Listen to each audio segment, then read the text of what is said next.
Hey, Christ City Church family. Good morning, or, well, whenever you're watching this. And I guess I should also say wherever you're watching this. I know many of us were impacted by the holiday travel snafus. I hope that you made it to wherever you needed to get to, including back to DC. However, you're watching this too. You may have had a Christmas break where things didn't quite go as planned because of sickness or family drama or just being more on your own than you might have liked to have been. Whatever state your soul is in as you enter 2023. I hope that somehow over the last few days you were able to experience the Christmas spirit, the love and hope and joy and peace of God that we were anticipating over the month of December, the good news of great joy, the presence of Jesus among us. I am excited to announce that through your generosity, we raised about $15,000 through our Advent offering for Minor Elementary School, the Angel Scroggins Memorial Fund, and Paz y Esperanza. $15,000. And that total includes over $400 raised by our kids and teens through the Kids City and Teen City Bake Sale. So thank you, thank you, thank you, thank you to all of you for being part of this effort to emulate the goodness of God. Thanks also to those who gave a year-end gift to Christ City. Every donation helps as we figure out where and how God is leading us as we emerge from, we hope, the worst of the pandemic. Now, as we enter a new year, I wanted to offer a word of encouragement and of hope. Perhaps that word might be one of holy endeavor, holy adventure as well. I want to share with you what I believe God has put on my heart, what God has been saying to me for us, Christ City, for you. You know, a question we'll often ask here is, who are you becoming? Who are you becoming? It's a framing question. It's a question to help step back from the daily grind to consider the bigger picture. It's a question to check your location and trajectory to make sure you're still going where you want to be going. Who are you becoming? Pastor Matthew might ask it slightly differently. What story are you telling with your life? So in 2023, who do you want to be becoming? What story do you want your life to tell this year? Now, we know we can't control every variable and we can't guarantee the outcome we hope for. We can't force our stories into the shape we want. But we can at least orient ourselves Godward. We can at least turn to face the direction of wholeness and flourishing and becoming like Jesus. We can position ourselves and posture ourselves to try to receive as much goodness and grace and purpose as God has for us, as much as we can, and to pass those things on to others as well, to see more of God's kingdom in our lives and in every sphere of life on earth as in heaven. When I think about who I want to become, who I long for us to become, the story I hope people tell about us, Christ City, each of you and all of us together, the words of the Old Testament prophet Jeremiah come to mind. From chapter 17, beginning at verse 7. Blessed are those who trust in the Lord, whose trust is the Lord. They shall be like a tree planted by water, sending out its roots by the stream. It shall not fear when heat comes, and its leaves shall stay green. In the year of drought, it is not anxious, and it does not cease to bear fruit. What grabs me first is the last couplet, the condition and disposition of the tree. The condition and disposition of the tree. It shall not fear when heat comes, and its leaves shall stay green. In the year of drought, it is not anxious, and it does not cease to bear fruit. No fear, no anxiety. Now, this is not a dismissal of the very real concerns we may have about things that are worth being concerned about. Instead, Jeremiah is describing a deep-seated confidence in the love of God, even in the face of circumstances that may challenge that. It's a belief, it's a trust that our gracious God is at work turning all things to our good, even if we don't yet know how. It's a faith that the Spirit can redeem and restore anything, even if we don't have the imagination to see it ourselves. Friends, heat and drought will come this year. No tree is spared trial, opposition, challenge, adverse environments. Just think back over 2022. Think about the things you would have preferred not to have experienced, the things that caught you off guard in a bad way. Disappointment at work or at school, a devastating health diagnosis or an unsuccessful treatment, a failed or failing relationship or marriage, a continued waiting for something that you felt God promised to come through. A strain beyond stretching, beyond what you felt you could handle, whether that was spiritual or emotional or relational. Heat and drought came last year, and heat and drought will come this year. In this world you will have trouble, said Jesus.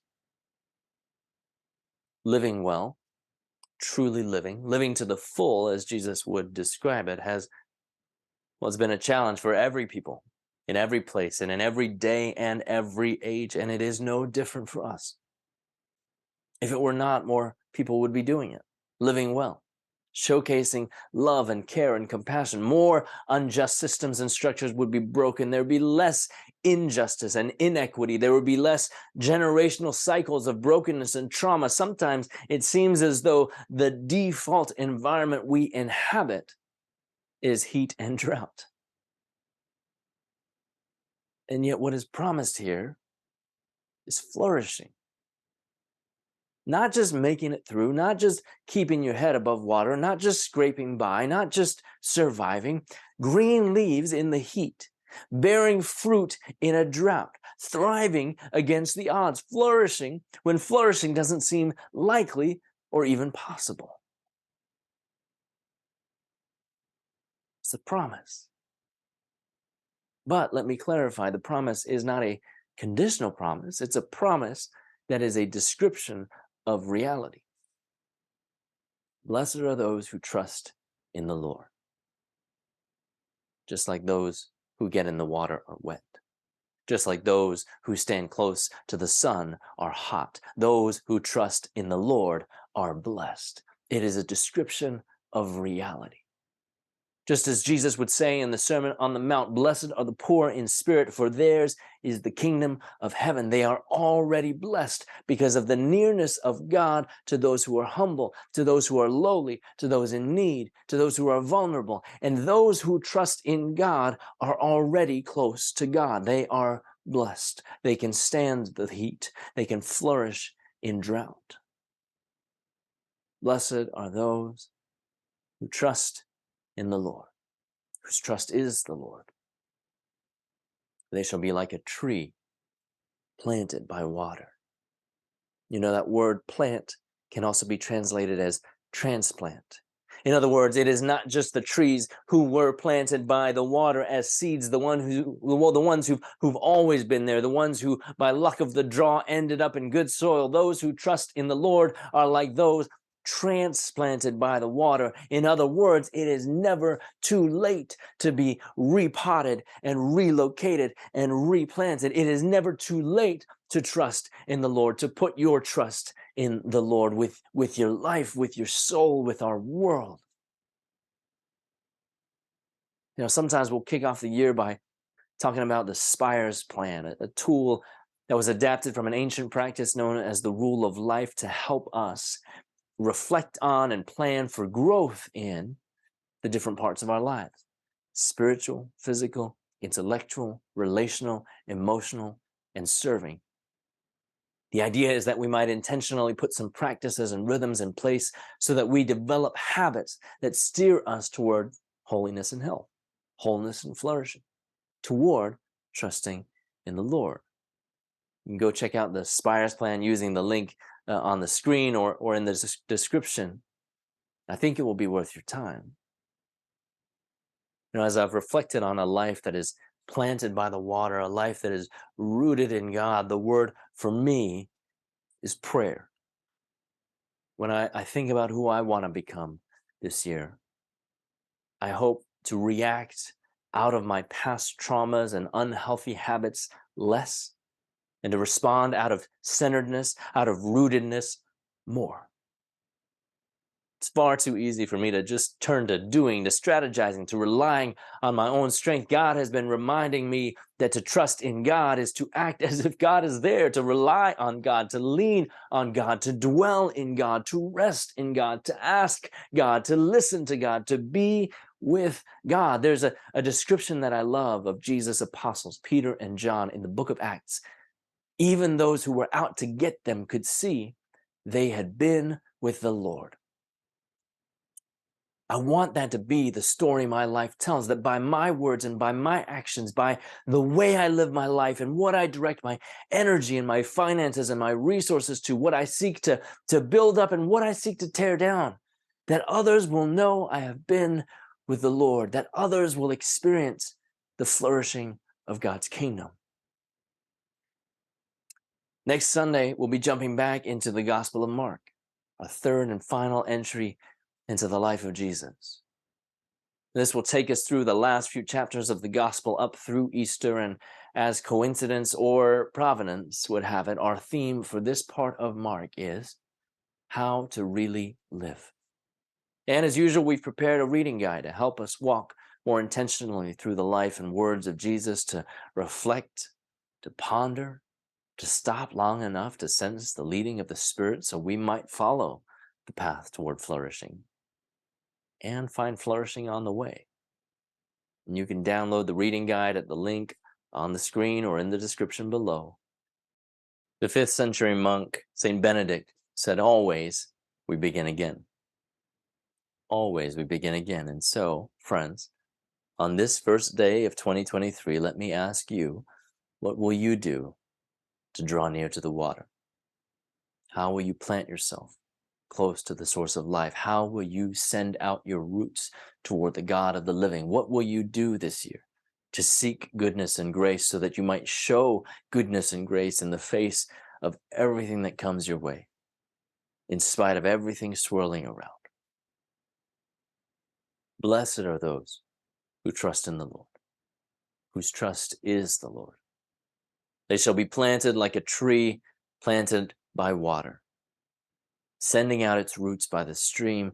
It shall not fear when heat comes, and its leaves shall stay green. In the year of drought, it is not anxious, and it does not cease to bear fruit.